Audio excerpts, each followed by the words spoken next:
Good afternoon student. BSc BEd third year में जो topic चल रहा है हमारा वो है वाष्पोत्सर्जन, ट्रांसपीरेशन।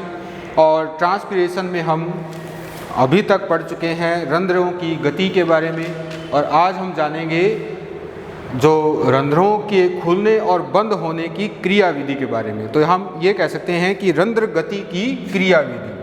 तो मैकेनिज्म ऑफ स्टोमेटल मूवमेंट, यानी रंध्र गति की क्रियाविधि हम पढ़ने वाले हैं। देखिए, रंध्रों की गति जो है वो सबसे ज़्यादा प्रभावित होती है गार्ड कोशिकाओं की एक्टिविटी से। जो गार्ड कोशिकाएं हैं, रक्षक कोशिकाएं जिसे हम कह रहे हैं, उन रक्षक कोशिकाओं में परासरणी सांद्रता बदलती रहती है।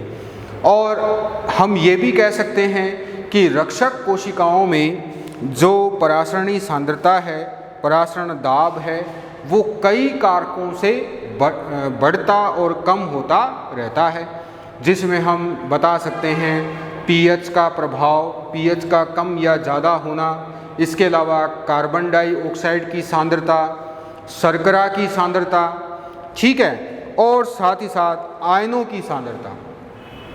तो इस तरह से ये सारी चीज़ें या ये सारे जो सांद्रता से संबंधित जो गुण हैं, ये प्रभावित करते हैं किसको?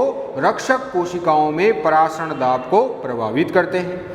देखिए, रक्षक कोशिकाओं में जब परासरण दाब अधिक होता है, आप ध्यान से सुनना, रक्षक कोशिकाओं में जब परासरण दाब अधिक होगा तो रक्षक कोशिकाएं जल का अवशोषण करती हैं और स्फीत हो जाती हैं। मैं आपको एक सार बता रहा हूँ शुरू में, ताकि आगे जितने भी हम थ्योरीज हम पढ़ेंगे वो हमें अच्छी तरह से समझ में आ जाए।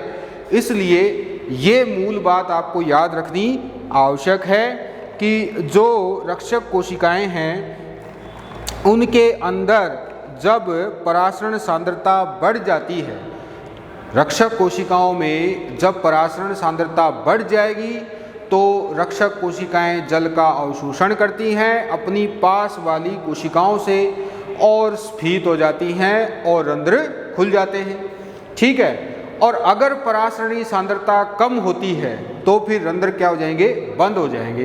तो ये इसका मूल जो कंसेप्ट है वो यही है। आगे हम कुछ थ्योरीज के बारे में जानेंगे, जिसमें सबसे पहली आती है वॉन मोल की फोटोसिंथेटिक थ्योरी।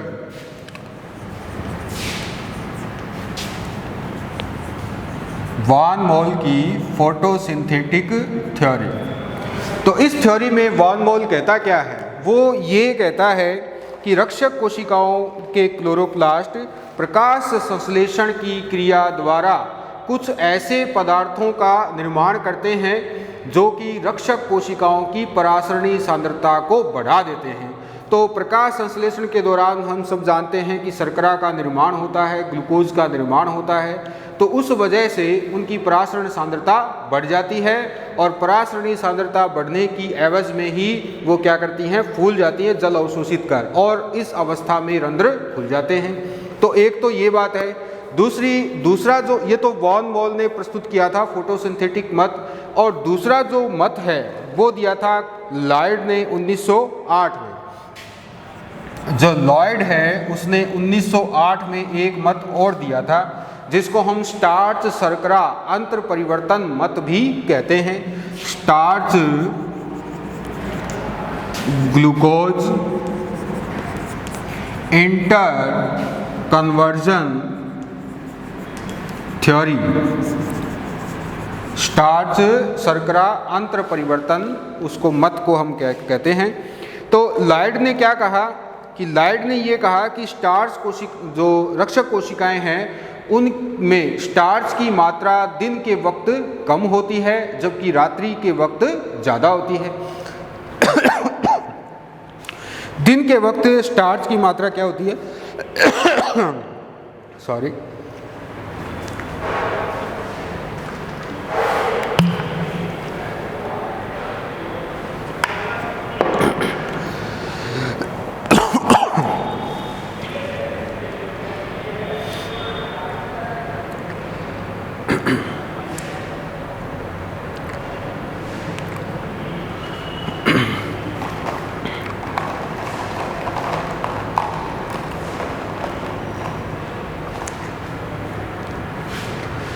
तो देखिए, मैं आपको बता रहा था कि जो दिन का वक्त है उस वक्त स्टार्च की मात्रा क्या होती है, कम होती है। तो दिन के वक्त प्रकाश की उपस्थिति में होता क्या है कि प्रकाश की उपस्थिति में स्टार्च जो है वो शर्करा में बदल जाती है। जब प्रकाश की उपस्थिति होगी तो स्टार्च का परिवर्तन किस में हो जाएगा, शर्करा में हो जाएगा। तो गाढ़ कोशिकाओं में शर्करा की मात्रा इस तरह से बढ़ जाएगी और शर्करा की वजह से गाढ़ कोशिकाओं की परासरणी सांद्रता भी बढ़ जाती है। परासरणी सांद्रता बढ़ेगी तो गाढ़ कोशिकाएं अपनी पास वाली सिस्टर सेल से जल का अवशोषण कर फूल जाती हैं और रंध्र खुल जाते हैं। लेकिन रात्रि के वक्त क्या होता है कि रात्रि के वक्त जब अंधकार होता है तो शर्करा का स्टार्च में परिवर्तन हो जाता है पुनः, यानी रात्रि में तो शर्करा स्टार्च में बदलती है और दिन में स्टार्च शर्करा में बदलता है। शर्करा क्या करता है, गाढ़ कोशिकाओं की परासरणी सांद्रता को बढ़ाता है और रात्रि के समय जब स्टार्च में परिवर्तन हो जाता है किसका, शर्करा का, उस दौरान परासरणी सांद्रता गाढ़ कोशिकाओं की क्या हो जाएगी, कम हो जाएगी और इस वजह से ही ये जल का त्याग कर स्थिर हो जाएगी और इन जो रंध्र है वो खुल जाएंगे। तो एक मत तो ये है। इसके बाद एक वैज्ञानिक है जिसका नाम है सायरे। सायरे क्या कहता है, सायरे ने इसको थोड़ा सा चेंज किया, इस मत को सायरे ने क्या किया, थोड़ा सा चेंज किया। चेंज करते हुए सायरे क्या कहता है, सायरे ये कहता है कि स्टार्च शर्करा अंतर परिवर्तन मत जो है वो किस पर निर्भर करता है, वो पीएच के मान पर निर्भर करता है। यानी पीएच के मान से प्रभावित होता है स्टार्च शर्करा अंतर परिवर्तन। किस तरह से प्रभावित होता है कि जब प्रकाश उपलब्ध होता है दिन के समय तो श्वसन क्रिया द्वारा कार्बन डाइऑक्साइड मुक्त की जाती है। वो कार्बन डाइऑक्साइड पत्ती की पर्ण मध्योतक कोशिकाओं द्वारा एब्जॉर्ब यानी कि अवशोषित कर ली जाती है और फिर वहाँ पर प्रकाश संश्लेषण में काम आ जाती है। तो सीधी सी बात है कि प्रकाश संश्लेषण की क्रिया में कार्बन डाइऑक्साइड का क्या हो जाता है, उपभोग हो जाता है।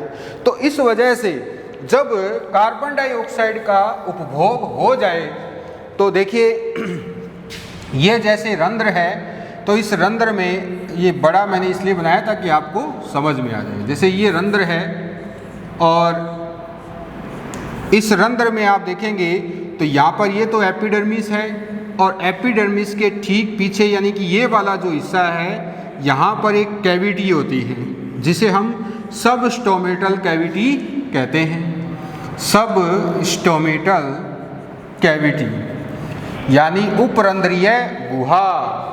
तो जो कार्बन डाइऑक्साइड इस रास्ते से अंदर आई है, ठीक है, उस कार्बन डाइऑक्साइड को ये मीजोफिल कोशिकाएं एब्जॉर्ब कर लेती हैं और उसको आगे भोजन बनाने के काम यानी कार्बोहाइड्रेट के अपचयन में काम ले लेती हैं। तो फलस्वरूप क्या होगा कि इस उपरंध्रीय गुहा में क्या हो जाएगी, कार्बन डाइऑक्साइड की कमी हो जाएगी, यानी कि उपरंध्रीय गुहा में कार्बन डाइऑक्साइड की सांद्रता में कमी आ जाएगी। जब कार्बन डाइऑक्साइड की सांद्रता में इस तरह से कमी हो जाती है तो क्या होगा, तो फिर ये जो रक्षक कोशिकाएं हैं, किसकी, रंध्र की रक्षक कोशिकाएं, इन रक्षक कोशिकाओं में पीएच का मान 7 से ज़्यादा हो जाता है या 7 हो जाता है या 7 से ज़्यादा हो जाता है, 7.5 भी हो जाता है, यानी कि क्षारीय हो जाता है। और क्षारीय कंडीशन में स्टार्च का अपघटन शर्करा में हो जाता है। यानी इन गाढ़ कोशिकाओं में जो स्टार्च है मौजूद, उस स्टार्च का पीएच का मान बढ़ेगा यानी क्षारीय स्थिति आएगी, उस वक्त स्टार्च किस में बदल जाएगा, शर्करा में बदल जाएगा। और जैसे ही स्टार्च शर्करा में बदलेगा यानी शर्करा अगर मौजूद हो जाएगी इस गाढ़ कोशिका में तो फिर क्या होगा, परासरणी सांद्रता बढ़ जाएगी। शर्करा का मतलब परासरणी सांद्रता बढ़ चुकी है और परासरणी सांद्रता बढ़ते ही ये कोशिकाएं अपनी पास वाली जो सब्सिडियरी सहायक कोशिकाएं होती हैं वहाँ से जल का अवशोषण करती हैं और फिर फूल जाती हैं और इनके फूलने या स्फीत होने से रंध्र खुल जाते हैं। तो इस तरह से जो रंध्र गति होती है स्टार्च शर्करा अंतर परिवर्तन से इसी तरह से होती है। ये तो बात हुई दिन की, ठीक है। रात्रि के समय क्या होता है? रात्रि के समय ये होता है कि कार्बन डाइऑक्साइड की मात्रा, क्योंकि रात्रि के समय कार्बन डाइऑक्साइड काम नहीं आती, दिन में तो प्रकाश संश्लेषण में काम आ जाती है, रात्रि में ये काम नहीं आती। तो ये जैसे ऑब्जर्व करेंगे तो यहाँ पर कार्बन डाइऑक्साइड की अधिकता हो जाएगी, अर्थात सब स्टोमेटल कैविटी में कार्बन डाइऑक्साइड की सांद्रता बढ़ जाती है। यहाँ पर कार्बन डाइऑक्साइड की सांद्रता बढ़ जाएगी तो इस कंडीशन में क्या होगा? इस कंडीशन में ये होगा कि जो गार्ड कोशिकाएं हैं उनकी पीएच का मान कम हो जाता है, यानी 4 से 4.5 हो जाता है, अर्थात अम्लीय हो जाता है। कार्बन डाइऑक्साइड की सांद्रता जब उपरंध्रीय गुहा में बढ़ जाएगी रात्रि के समय तो फिर अम्लीय स्थिति आ जाएगी और इस अम्लीय स्थिति में क्या होगा? शर्करा पुनः स्टार्च में बदल जाती है। गार्ड कोशिकाओं में जो शर्करा मौजूद है वो पुनः क्या हो जाएगी? स्टार्च में बदल जाएगी और स्टार्च में बदलने से क्या होगा? शर्करा गई, इसलिए क्या हो गया? परासरणी सांद्रता डाउन आ जाएगी, यानी कम हो जाएगी और कम परासरणी सांद्रता पर गार्ड कोशिकाएं जल का त्याग कर देती हैं और स्थिर हो जाती हैं और रंध्र बंद हो जाते हैं। तो स्टार्च शर्करा अंतर परिवर्तन मुख्य रूप से किसने दिया था? लॉयड ने दिया था। सायरे ने इसको पीएच के थ्रू समझाया, यानी कि पीएच का इसके ऊपर प्रभाव पड़ता है। 1 या 2 लाइन, मतलब 1 या 2 मिनट में मैं फिर से आपको बता देता हूँ एक्चुअल में क्या होता है, पीएच का मान किस तरह से प्रभावित करता है। तो जैसा कि मैंने आपको सबसे पहले शुरुआत में ही ये बताया था कि गार्ड कोशिकाओं में परासरणी सांद्रता अगर बढ़ती है तो रंध्र खुलते हैं और परासरणी सांद्रता अगर घटती है तो रंध्र बंद होते हैं। अगर परासरणी सांद्रता बढ़ती है तो शर्करा की मात्रा बढ़ने से बढ़ती है और अगर घटती है तो शर्करा की मात्रा कम होने से घटती है, ठीक है। दिन के वक्त स्टार्च की मात्रा ज़्यादा होती है, कहाँ पर? दिन के वक्त स्टार्च की मात्रा कम होती है गार्ड कोशिकाओं में, जबकि रात्रि के वक्त ज़्यादा होती है। दिन के वक्त फिर किसकी मात्रा ज़्यादा होती है? शर्करा की मात्रा ज़्यादा होती है, इसलिए परासरणी सांद्रता भी ज़्यादा होती है और इसी वजह से स्फीत अवस्था में आ जाती है गार्ड कोशिकाएं। तो इसको हम एक मैकेनिज्म, अब इसकी क्रियाविधि को अगर समझने की कोशिश करें तो आपको बस ये ध्यान रखना है कि श्वसन क्रिया में मुक्त कार्बन डाइऑक्साइड को प्रकाश संश्लेषण की क्रिया के दौरान दिन के समय उपभोग कर लिया जाता है। इस वजह से रंध्रों के पीछे स्थित सब स्टोमेटल कैविटी में कार्बन डाइऑक्साइड की कमी आ जाती है, अर्थात सांद्रता कम हो जाती है।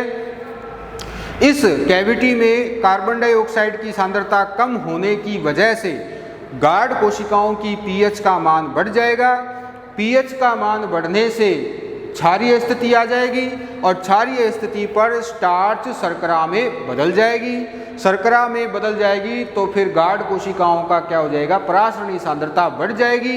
परासरणी सांद्रता बढ़ने से ये अपनी पास वाली कोशिकाओं से जल का अवशोषण करेगी। जल अवशोषण कर ये फूल जाएंगी, स्फीत हो जाएंगी और इस कंडीशन में क्या होगा? रंध्र खुल जाते हैं। दिन के वक्त तो ये होता है। रात्रि में क्या होता है कि प्रकाश श्वसन तो होता नहीं है, मतलब श्वसन क्रिया से जो CO2 निकली है उसका उपभोग नहीं होता, क्योंकि फोटोसिंथेसिस नहीं होता, प्रकाश संश्लेषण नहीं होता है। तो रात्रि के समय कार्बन डाइऑक्साइड की अधिकता हो जाती है, कहाँ पर? सब स्टोमेटल कैविटी में। यहाँ पर जब कार्बन डाइऑक्साइड की अधिकता हो जाएगी तो इस वजह से क्या होगा? गार्ड कोशिकाओं में पीएच का जो मान है, लेवल है, वो कहाँ आ जाएगा? 4 से 4.5 आ जाएगा, अर्थात इनकी कंडीशन कैसी हो जाएगी? अम्लीय हो जाएगी। अम्लीय स्थिति पर शर्करा स्टार्च में बदल जाती है और क्या हो जाएगा? परासरण सांद्रता कम हो जाएगी।